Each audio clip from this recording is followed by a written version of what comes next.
Hello guys, so welcome to this part 13 of 100 question series. तो आज मैं आप लोगों के लिए एक बहुत इंपॉर्टेंट क्वेश्चन लेके आया हूं which is write a program to remove duplicates from a list. ठीक है, एक कोई भी लिस्ट हमें दिया हुआ है। देखो मैंने पहले से ही लिस्ट को लिख रखा है। ठीक है, ये रहा हमारा लिस्ट। इसमें कुछ डुप्लीकेट्स वैल्यू यानी एक ही वैल्यूज एक से ज्यादा बार है। तो हमें एक ऐसा पाइथन प्रोग्राम बनाना है कि जो भी डुप्लीकेट्स वैल्यू है वो इसमें से निकल जाए। ठीक है, जैसा अगर हम इसमें नजर डालें, ठीक है, तो ये कौन कौन से वैल्यूज है इसमें, 1 2 3 4 5 6 6 4 7 8। ठीक है, तो जैसे कि आप थोड़ा नोटिस करोगे इसमें कौन कौन से डुप्लीकेट वैल्यूज है। 6 तुम्हारा 2 बार है, जो 4 है तुम्हारा 4, वो तुम्हारा 2 बार है। तो ये डुप्लीकेट वैल्यूज हैं, हमें इन डुप्लीकेट वैल्यूज को हटाना है। तो कैसे करेंगे, देखो पहले मैं तुम्हें एक इंपॉर्टेंट चीज बताता हूं। देखो जो लिस्ट होता है ना उसमें डुप्लीकेट वैल्यूज रह सकते हैं। ठीक है, वो अलाउ करता है कि हाँ भाई तुम्हें जितने डुप्लीकेट वैल्यूज रखने तुम रख लो। पर जो सेट होता है पाइथन में, उसमें तुम डुप्लीकेट वैल्यूज नहीं रख सकते हो। डुप्लीकेट वैल्यूज नहीं रख सकते हो। तो अब चमका कुछ तुम्हारे दिमाग में, हम क्या करेंगे, इस लिस्ट को, ये जो हमारा लिस्ट है जिसका नाम मैंने लिस्ट 1 रखा है, ठीक है, इसे बदल देते हैं सेट में। तो सेट में बदल देंगे तो क्या होगा, डुप्लीकेट वैल्यूज तो भाई अपने आप हट जाएंगे। तो चलो वही चीज करते हैं। ठीक है, तो हम क्या करते हैं, एक एक डब्बा बनाते हैं सेट 1 के नाम से। ठीक है, मैंने एक डब्बा बना लिया सेट 1 के नाम से। अब मैं क्या करूंगा, ये जो हमारा लिस्ट 1 है उसे मैं सेट में बदल दूंगा। तो कैसे बदलेंगे, ठीक है, सेट लिखोगे आप सबसे पहले, ब्रैकेट लिखोगे, आपको कौन से डब्बे को सेट में बदलना है, इस वाले डब्बे को बदलना है। तो आप सिंपल ब्रैकेट में लिख दो लिस्ट 1, लिख दिया मैंने। ठीक है, अब क्या हुआ है, हमारा जो लिस्ट 1 है वो सेट में बदल गया है, मतलब डुप्लीकेट वैल्यूज तो हट गए हैं। लेकिन देखो हमारा तो लिस्ट था, हमें लिस्ट में से वैल्यूज को हटानी थी। अब तो जो हमारा आउटपुट आएगा वो तो सेट आ रहा है। ठीक है, हमें तो आउटपुट चाहिए, हमें डुप्लीकेट वैल्यूज तो हटाने ही है। पर हमारा जो लिस्ट है उसे लिस्ट ही रहने देना है, सेट में नहीं बदलना है।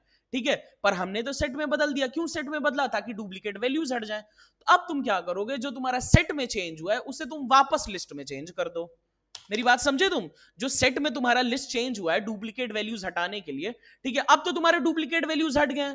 ठीक है, ये स्टेप, ये जो लाइन 5 ऑफ कोड जो है, ठीक है, इससे क्या पता चलता है कि तुम्हारे जो डुप्लीकेट वैल्यूज है हट गए। क्यों, क्योंकि तुम्हारा लिस्ट सेट में कन्वर्ट हो गया था, और लिस्ट तुम्हारा सेट में कन्वर्ट होगा तो जो भी डुप्लीकेट वैल्यूज हैं वो हट गई होंगी। ठीक है, तो अब क्या करते हैं, वापस से इस सेट को, ये जो सेट है हमारा सेट 1, उसको हम वापस से लिस्ट में बदल लेते हैं।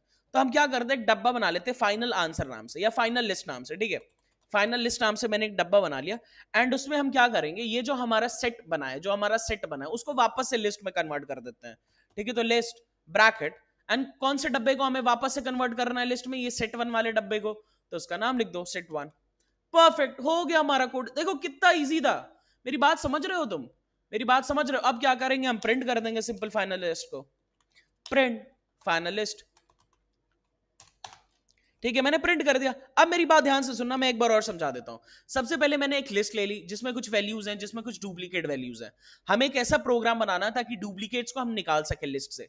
तो देखो लिस्ट को हमने क्या किया, सेट में बदल दिया। सेट में क्यों बदला, क्योंकि सेट में डुप्लीकेट वैल्यूज अपने आप हट जाते हैं, क्योंकि डुप्लीकेट वैल्यू रहते ही नहीं है सेट में। तो इसीलिए मैंने क्या किया, सेट में मैंने बदल दिया लिस्ट 1 को। फिर उसके बाद से मैंने क्या सोचा, भाई मेरे को तो लिस्ट में से ही निकालना था, मेरे को एट द एंड जो हमारा जो वैल्यू स्टोर है वो लिस्ट में ही रहना चाहिए। तो मैंने क्या किया, वापस से इस सेट को कन्वर्ट कर दिया मैंने लिस्ट में। अब तो हमारी डुप्लीकेट वैल्यूज हट गई थी, तो मैंने वापस से उस सेट को लिस्ट में कन्वर्ट कर दिया। तो ये हमारा फाइनल लिस्ट के अंदर मैंने उस वैल्यू को स्टोर कर लिया। एंड लास्ट में मैंने क्या किया, उस फाइनल लिस्ट को मैंने प्रिंट कर दिया। तो चलो अब प्रोग्राम को रन करते हैं, मैं पुराने सारे हटा दूं। ठीक है, चलो अब हम प्रोग्राम को रन करते हैं। तो देखो परफेक्ट, देखो सारे डुप्लीकेट्स वैल्यू हट गया ना। ये देखो आउटपुट हमारा 1 2 3 4 5 6 7 8। ठीक है, जितने भी डुप्लीकेट वैल्यूज थे, लाइक 6 2 बार था, 4 हमारा 2 बार था, तो जो डुप्लीकेट वैल्यूज थे वो हट गए। तो आई होप तुम्हें समझ आया हो। ठीक है, अब यहां तुम कुछ भी कर दो, जैसे मान लो तुम जितने बार भी 2 कर दो। ठीक है, 2 में जैसे मान लो मैंने 4 बार 2 कर दिया। ठीक है, तो अब देखते हैं डुप्लीकेट वैल्यूज हटते हैं या नहीं हटते हैं। देखो परफेक्ट, मैंने 4 बार 2 लिखा, 2 बार 4 था तुम्हारा, 2 बार 6 था तुम्हारा, लेकिन फिर भी सारे डुप्लीकेट्स वैल्यू हट के तुम्हें जो आउटपुट आया है उसमें कोई भी डुप्लीकेट वैल्यूज नहीं है। तो ऐसे हम करते हैं किसी भी लिस्ट से जो वो होते हैं। ठीक है, डुप्लीकेट वैल्यूज को ऐसे हम हटाते हैं। तो ठीक है, तुम ध्यान रखना, तुमको कैरेक्टरिस्टिक्स को ध्यान रखना पड़ेगा कि लिस्ट का क्या कैरेक्टरिस्टिक होता है, सेट का क्या होता है, टपल का क्या होता है, ठीक है, एंड डिक्शनरी का क्या होता है। तो सबका तुम्हारे जो बेसिक कैरेक्टरिस्टिक्स है ना वो तुम्हें याद रखने पड़ेंगे, तभी तुम ऐसा ऑपरेशन कर पाओगे। तो चलो मिलते हैं अगले वीडियो में एक नए क्वेश्चन के साथ।